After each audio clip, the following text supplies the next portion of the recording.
You Americans not buying enough guns. Those are rookie numbers. We need to pump those numbers up. Maj Toure here, Solutionaries, chopping up with y'all today about the decline in gun sales. I said this on a video a few days ago, but I want to give y'all the data to support my claim and what I'm noticing with our work at BGM. Let's read this real quick. This is from the Trace. Demand for guns skyrocketed in the United States 5 years ago as the country grappled with COVID-19, social unrest, and a contentious presidential election. Now, that boom appears to be ending. Americans bought 15.3 million guns in 2024, down from a record 21.8 million in 2020, according to the Trace's gun sales tracker, which estimates purchases based on national background check data. So that's an estimate, but it's somewhat accurate. This right here is a graph of the Trace's breakdown of that sales decline in firearm sales. Now, this is also what they said too. The downturn is likely to continue under President Donald Trump. Gun sales tend to fall when a Republican occupies the White House as the specter of stricter gun control measures subsides.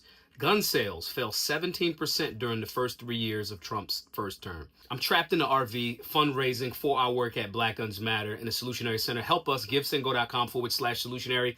Donate to our work. We happen to be doing Second Amendment work. Trapped in this RV, and I made a video talking about this. And this is what I mean. When people that are pro-gun get a seemingly pro-gun president, they start chilling.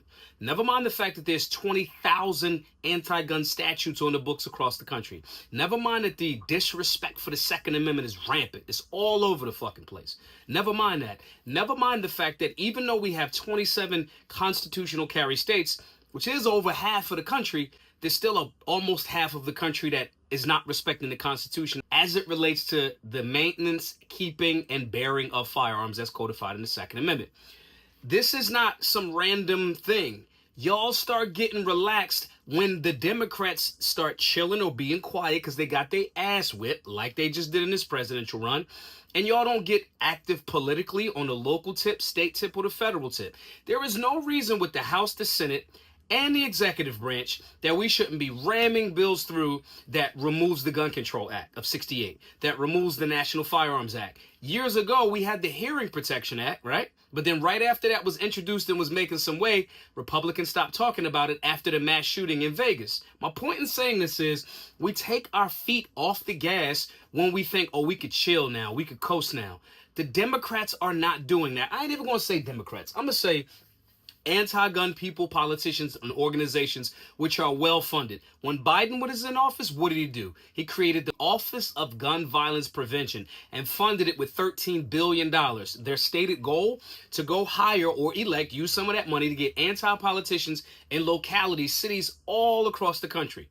Now, obviously, when Trump got in office, that got moved with the Doge stuff and him cutting the budget on certain things, so that's not there that way.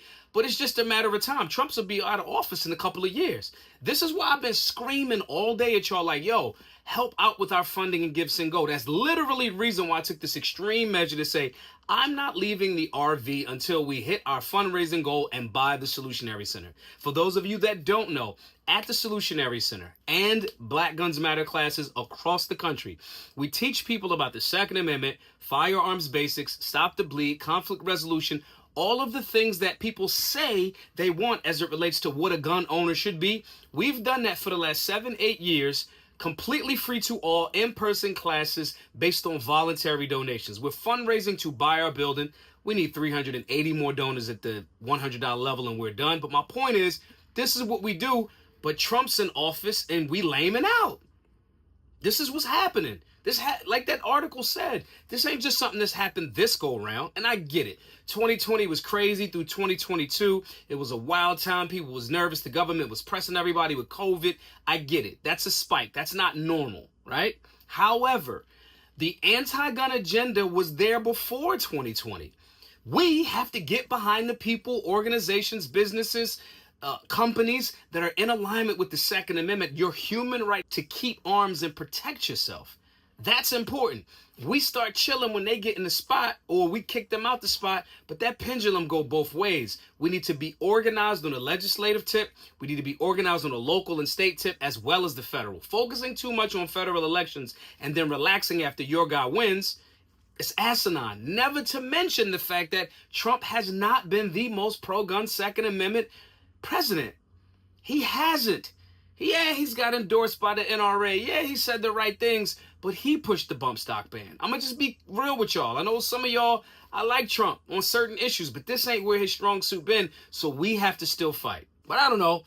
Maj, you really hate Trump. Maj, you really creating division amongst the GOP ranks, so forth and so on. Whatever reason you got to say that, put it in the comment section, and if you get it right, hey, that's correct. I feel that because I'm objective. But if you get something wrong, you're going to get some pushback. Also, guys, support the work. Here's a way that you can support the work while getting something for yourself. We need 380 more donors at the $100 level to buy our building. Be a donor at the $100 level or more. You get access to our Solutionary 9 premium membership. That's shooting drills. That's shooting routines. That's a firearms class. That's an understanding imminent threat class. That's civics, which we need. Right? There's curriculums for all of that. There's meal plans, there's workout plans, there's things that get you more involved as a statesman, as a healthy, strong, and productive being, an American citizen that's capable of defending yourself with firearms. You pay it forward at $100 or more, you get that membership, and you get to take all of these classes. We need the support. We see that things are falling because we're getting lax, and I'm challenging everybody to do more. My name is Maj Toure, the founder of BGM and Solutionary University. Hope you go over to givesendgo.com/solutionary, and I'll see you in the class soon. Be safe, be solutionary.